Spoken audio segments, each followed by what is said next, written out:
Welcome to online learning. In today's class, we are going to learn about chapter 2, that is from hunting, gathering to growing food. In my last class, I taught you about hunter and gatherers. Today, our topic is beginning of agriculture and herding. Today, we are going to discuss about how they started growing food, means they started growing crops, and also it helped them to grow crops for their survival. Today we are going to learn about beginning of agriculture, farming and herding. Now the first topic is 12,000 years ago in many areas development of grassland was found. Change in environment probably gave a new life to human beings.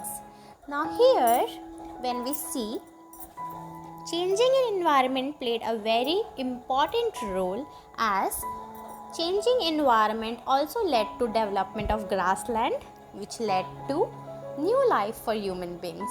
They got a new life, they learned a new method, a new technique to provide themselves for survival, that was agriculture. Now we are going to see the next topic, that is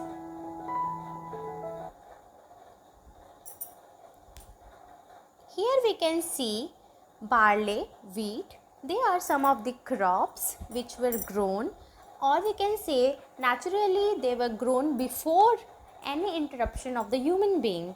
After seeing this all, the people they came to know, men and women, they started involving in the activity which is known as agriculture or farming.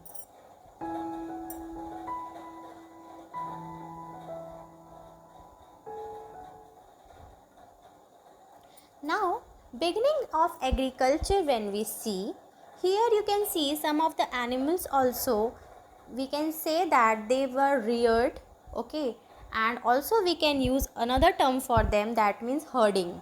Around 12,000 years ago, as I said before also, there were major change in the climate of the world.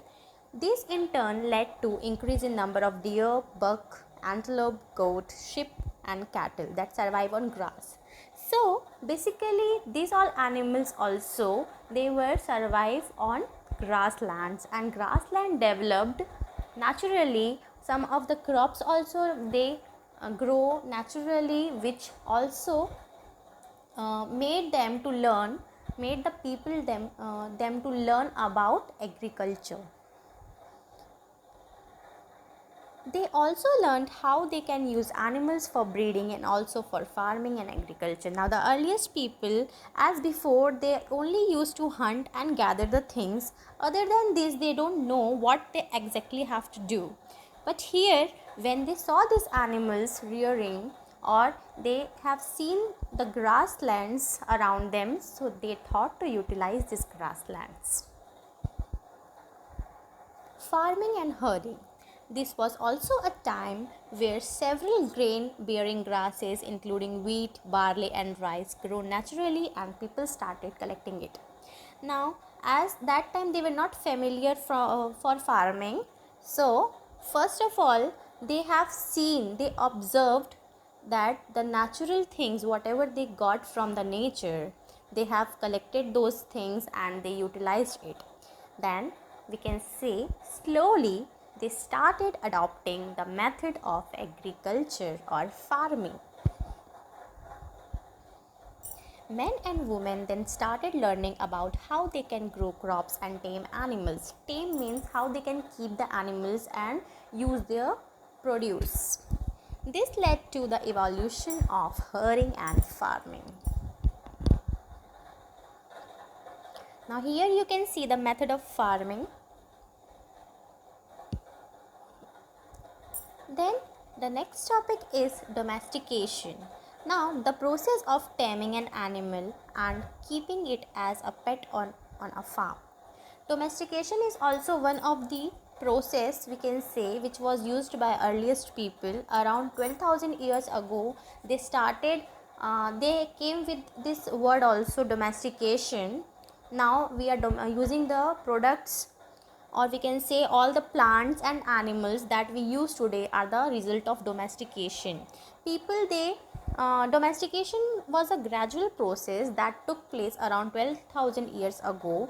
People they started keeping taming animals, and the produce of those animals they used to utilize or sell for their survival. Also they can use, or they can also sell. So this was domestication. Now here comes a new way of life. People, with the change in the time, with the change in environment, people they also gave a new face to their life, and also a new way of life they have learned, that was agriculture. They came to know how to grow crops, and those grains they came to know how those grains can be used further. So here you can see several grains. Now also we use grains for several purposes. That time also grains are also used to feed livestock and to manufacture some cooking oil fuels, cosmetics and alcohol. Almost half of the grains grown around the world are harvested for people to eat directly. People turn wheat flour into bread, steam rice and make corn. Now several grains have several purposes and their uses. People from adopting agriculture, they started moving towards a new life and a settled life, we can say. Earlier they were not having that much settled life. They don't have to wait or they don't have to stay at the same place for a long period of time. But when they started adopting agriculture, as you know, agriculture is a process which takes lot of time. For watering, for weeding, for harvesting, for threshing, there are the several methods of farming we require to stay at one place. So this made the people to settle their life at one place. The next topic is towards a settled life. This is the last topic of this chapter. Here we are talking about this settled life. That means, as I told you earlier, the people they used to move from one place to another, as we have seen in the last chapter also and in the last topic also. The hunter gatherers they gradually used to move from one place to another. Why? Because for their survival, in need of water, as a source of food, as a source of occupation, or we can say as a source of hunting. So after some times they need a settled life, and for settling their life they adopted farming, and farming gave them a new way of life and a settled life. Now when we talk about where they usually settled, so some of the places here is given. Two places are given here.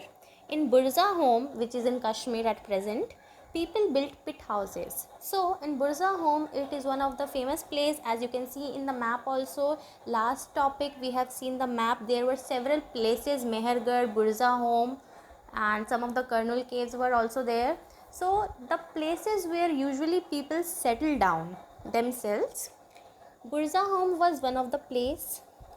At this site many bones of animals were found. And when we talk about the next place is Mehergarh, it is also one of the place where people learn to grow wheat and barley. And also here some of the sites, at some of the sites the bones of animals were found. You can see the burials at Mehergarh. Mehergarh include remains of square and rectangular houses. As you can see the pictures, the houses were mostly built in a square or rectangular shape. It is something different when you see now and from earlier. It is something that is very different, and this made the people to settle their life at one place. Now here we have completed with the chapter. Once you just relate the lifestyle of hunter-gatherers and farmers and herders, and then your today's homework will be, you are going to differentiate how hunter-gatherers are different from farmers and herders. And also you just go through the topic and also find out some more interesting things about Mehergarh and Burza home. It is very interesting. You are going to love it. Thank you. In my next class, we are going to start about the next chapter, that is in the earliest cities.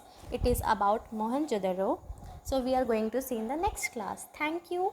Stay at home, stay safe.